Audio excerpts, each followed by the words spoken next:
Hello' everyone, good morning. এয়া মই মেচিনত কাপোৰ ধুলোঁ আৰু কাপোৰখিনি ধুই মেলিবলৈ লৈছোঁ। লগতে বাথৰুমটো চাফা কৰি ল'লোঁ, কিটচেন চাফা কৰিলোঁ, সকলো কাম ঘৰৰ শেষ কৰিলোঁ আৰু তাৰপিছতে মই গা ধুই ল'লোঁ আৰু সকলোৰে ব্ৰেকফাষ্ট কৰা হৈ গ'ল।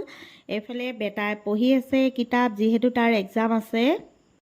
আৰু এয়া মই মানি প্লেণ্ট লগাইছিলোঁ এনেকৈ টাবত আৰু গ্ৰিলতে দি দিলোঁ। লগতে আছে গোলাপ ফুল আৰু বহুত কিবাকিবি ফুল লগাই থোৱা আছে। এনেকৈ মৰ্ণিঙতে ফুলবোৰ চাই ভাল লাগে। সদায় মই চাওঁ আৰু যতন কৰোঁ, পানী দিওঁ।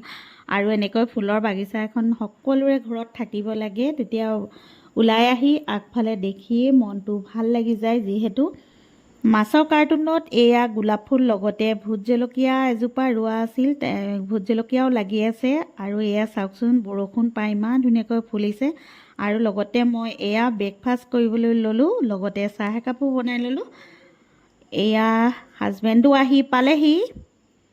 তাৰপিছতে হাজবেণ্ড গৈছিল বজাৰ কৰিবলৈ, বজাৰ মানে টাউনলৈ গৈছিল। আহোঁতে এয়া ফল মূল লৈ আহিল।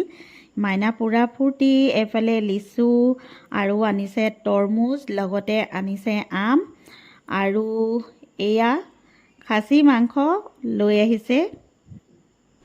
এয়া কি কৰিছে দেখিছেনে? মাইনাই নিজৰ পচন্দৰ মতে ফল মূলবোৰ এখন প্লেটত লৈ লৈছে আৰু এয়া চোফাত বহি খাই আছে। লগতে লৈছে এটা মিঠা পান খাবলৈ।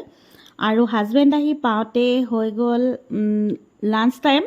এতিয়া তেখেতক দিলোঁ লাঞ্চ কৰিবলৈ আৰু আমি কথা পাতি আছোঁ। মাইনাই শুনি আহি গ'ল ওচৰত যে আমি ইভিনিং টাইম অকণমান ফুৰিবলৈ ওলাই যাম। এতিয়া আমি ফুৰিবলৈ ওলাই গ'লোঁ আৰু ফুৰি আহি ঘৰ পালোঁহি। তাত ভিডিঅ' কৰা নহ'ল। আৰু এয়া দেখিছেনে, মাইনাই খোৱা বস্তু মেয়নিজ, চকলেট, কেক আৰু আনিছে পাপৰ। এইখিনিয়ে